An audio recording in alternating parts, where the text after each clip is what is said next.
Hello viewers, कैसे हैं आप। एक तो आपका बहुत शुक्रिया, आप मेरे चैनल को लाइक कर रहे हैं, सब्सक्राइब कर रहे हैं और आपकी जो कमेंट्स हैं वो बड़े मोटिवेशनल होते हैं। तो उस मोटिवेशन की वजह से मैं कोशिश कर रहा हूँ अब अपनी वीडियोस की फ्रीक्वेंसी और नए नए टॉपिक्स एजुकेशन से मुतालिक वो लेके ज़रा इंटरेस्टिंग और बड़े आसान अल्फाज के अंदर, आसान ज़बान में मैं कोशिश कर रहा हूँ कि हम इसको डिस्कस कर सकें। और इससे मेरी अपनी लर्निंग भी हो रही है और मेरी जो इल्मी प्यास है वो भी बुझ रही है। तो आज जो हमारा टॉपिक है वो है एरियाज़ ऑफ फ़िलासफ़ी। इसके कौन कौन से एरियाज़ हैं। तो पहला जो फ़िलासफ़ी का एरिया है वो है ऑन्टोलॉजी। इससे पहले कि ऑन्टोलॉजी या मेटाफिज़िक्स के बारे में कुछ पढ़ें, फ़िलासफ़ी होती क्या है, हमने पिछली वीडियो में यही चीज़ किया था। अगर नहीं देखी तो दोबारा उसको देखिएगा, तफसील से मैंने बताया है कि फ़िलो और सोफ़िया दो ग्रीक वर्ड हैं जिसका मतलब है दानिश के साथ, अक्लमंदी के साथ मोहब्बत। अच्छा, उस मोहब्बत के नतीजे में हमें मिलना क्या है? उस मोहब्बत के नतीजे में हमें हकीकत, हमें फैक्ट तक पहुंचना है। उस मोहब्बत के नतीजे में हम जो है वो खरे और खोटे की पहचान करते हैं। तो अब आते हैं इसके जो मुख्तलिफ एरियाज़ हैं। ऑन्टोलॉजी, इसको मेटाफिज़िक्स भी कहते हैं। इसका ताल्लुक़ रियलिटी से है। ये चीज़ों की हकीकत को खोजने का एक इल्म है या फ़लसफ़े की एक शाख है जो चीज़ों की हकीकत के बारे में जानना चाहती है। आगे it deals with nature of reality, उनकी कैसी, यानी वो रियलिटी किस किस्म की चीज़ रियल है, कौन कौन सी चीज़ें रियल हैं, रियल हम किस चीज़ को कहेंगे, व्हाट इज़ रियल। और ये जो नेचर है, ये जो फितरत है हमारे इर्द गिर्द जो माहौल है, क्या ये हकीकत है या इसके अलावा कोई और चीज़ है जो हकीकी है। तो ये इस बहस को डिस्कस करते हैं हम ऑन्टोलॉजी या मेटाफिज़िक्स के अंदर। एग्जिस्टेंस, वजूद कौन सी चीज़ रखती है, हमारा वजूद जो है ना वो हकीकी है, दायमी है, हम इधर रहने के लिए आए हैं, या इसके अलावा जो है ना हमारी रूह का जो वजूद है वो हकीकी है। तो कॉस्मोलॉजी, क्या और कोई कायनात है, क्या कोई पैराडाइज है। तो इस हवाले से जो रियलिटी की तलाश ऑन्टोलॉजी करती है। फिर थियोलॉजी, मज़हब का क्या क्या किरदार है। थियोलॉजी खुसूसन ईमान, जिसको हम अकीदा बोलते हैं, वो उसको डिस्कस करती है। उसके बाद गॉड की एग्जिस्टेंस, गॉड की क्या वो है फ्री विल के हवाले से, क्या गॉड ने सारी चीज़ें जो है ना हमें पपेट्स बनाया हुआ है। तो इन सारी चीज़ों के बारे में ऑन्टोलॉजी या मेटाफिज़िक्स डिस्कस करती है। एंजल्स, पैराडाइज, इनकी हकीकत, इनकी रियलिटी के बारे में भी ऑन्टोलॉजी हमें बताती है। तो in the nutshell ontology reality discuss करती है, इस कायनात की रियलिटी, इसमें मौजूद या इसके बाद कौन सी चीज़ें हैं वो रियल है। इसके बाद जो दूसरा हिस्सा है या दूसरा एरिया ऑफ फिलॉसफी है वो है एपिस्टेमोलॉजी।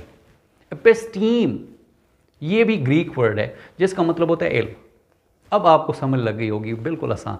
एपिस्टेमोलॉजी का मतलब है कि स्टडी ऑफ नॉलेज, यानी फ़लसफ़े की वो शाख जो नॉलेज को डिस्कस करती है। ट्रुथ क्या है, क्या कोई इन्फॉर्मेशन वो सच्ची है, या जो इन्फॉर्मेशन वेरीफाइड है, जगह और वक्त के मुताबिक है, उसको हम नॉलेज कहेंगे। तो ये प्योरली फ़िलासफ़ी की ऐसी शाख है जो नॉलेज को डिस्कस करती है। वो देखती है कि नॉलेज या इल्म के एम्स क्या होने चाहिए, क्या जो हमारे हवासे खमसा हैं, क्या ये सोर्स काफ़ी हैं या इसके अलावा कोई और सोर्सेज होनी चाहिए नॉलेज की। Difference between fact and information, मैं पहले ही जिक्र कर चुका कि फैक्ट हकीकत क्या होती है, क्या इन्फॉर्मेशन, हर इन्फॉर्मेशन हकीकत होती है। सीइंग और बिलीविंग में क्या डिफरेंस है, तो ये एपिस्टेमोलॉजी के अंदर इसका डिस्कस होता है। और लर्निंग, साफ ज़ाहिर है, जो साइकोलॉजी के अंदर भी हम ये मेन उसका वो है, साइकोलॉजी का एक सब्जेक्ट है, उसका टॉपिक है। लेकिन जो एपिस्टेमोलॉजी है वो लर्निंग कैसी होती है, किस अंदाज से होती है, तो ये एपिस्टेमोलॉजी के अंदर ये सारी चीज़ें जो नॉलेज और इल्म से मुताल्लिक हैं, सीखने सिखाने से मुताल्लिक हैं, वो एपिस्टेमोलॉजी के अंदर आ जाएंगी। उसके बाद जो शाख है फ़िलासफ़ी की वो है एक्सियोलॉजी। इसका मतलब होता है कि कौन सी चीज़ अच्छी है, खूबसूरती क्या है, क्या खूबसूरती अंदर की होती है, ज़ाहिरी होती है, बातनी होती है, हमारे एथिक्स खूबसूरत होते हैं, एस्थेटिक्स खूबसूरत होते हैं। तो ये ओवरऑल खूबसूरती या अच्छाई की तलाश। अब अच्छाई में आगे इसकी दो ब्रांचेस हैं, एक एथिक्स हैं और दूसरे एस्थेटिक्स हैं। यानी एथिक्स हमारा अखलाक, हमारा मॉरल सिस्टम, हमारे नॉर्म्स, ये उसको डिस्कस करती है फ़िलासफ़ी की शाख, ठीक है। और यही चीज़ जो मज़हब के अंदर डिस्कस की जाती है वो उसको हम रिलीजन कहते हैं। यहाँ पर एथिक्स है फ़िलासफ़ी की शाख, और दूसरी जानिब अगर मजहबी बात करें तो वहाँ पर आपको जो रिलीजन है, way of code of life, वो आपको एथिक्स, फ़िलासफ़ी में एथिक्स बताता है और उधर रिलीजन हम उसको कहते हैं, या दीन जिसको हम दूसरे अल्फाज में कहते हैं। और दूसरा है एस्थेटिक्स, ब्यूटी, खूबसूरती, खूबसूरती क्या है उसको डिस्कस करती है।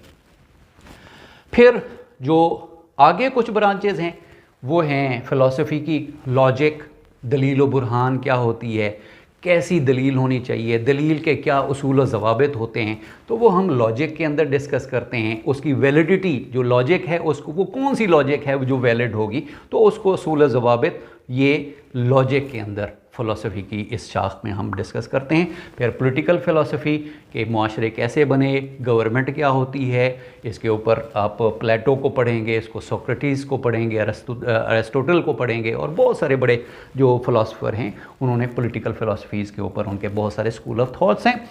तो उसके बाद फ़िलासफ़ी ऑफ माइंड, अच्छा माइंड की हकीकत क्या है, क्या ये भी एक मटीरियल या एक गोश्त का लोथड़ा है, या यह ख़ुद जो है ना इसकी अपनी कोई वो है, वैल्यू है, इसकी अपनी वर्थ है।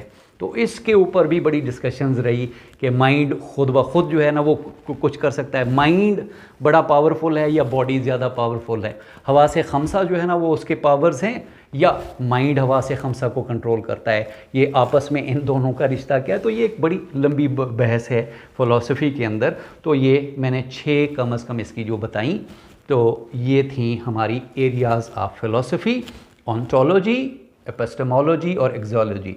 ऑन्टोलॉजी रियलिटी को डिस्कस करती है, मेटाफिज़िक्स भी कहते हैं। एपिस्टेमोलॉजी नॉलेज और नॉलेज के बारे में डिस्कस करती है, और इसी तरह से एक्सियोलॉजी है, वो डिस्कस करती है आपके एथिक्स और एस्थेटिक्स को, अखलाकियात को, खूबसूरती और ब्यूटी को डिस्कस करती है। इसी तरह से लॉजिक था कि कौन सी लॉजिक, कौन सी बात, कौन सी दलील वैलिड है, असूल क्या होते हैं, पॉलिटिकल फ़िलासफ़ी क्या चीज़ है, और फ़िलासफ़ी ऑफ माइंड के माइंड की असल हकीकत क्या है।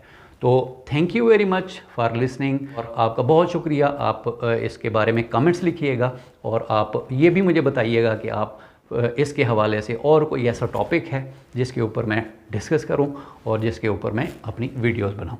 Thank you once again.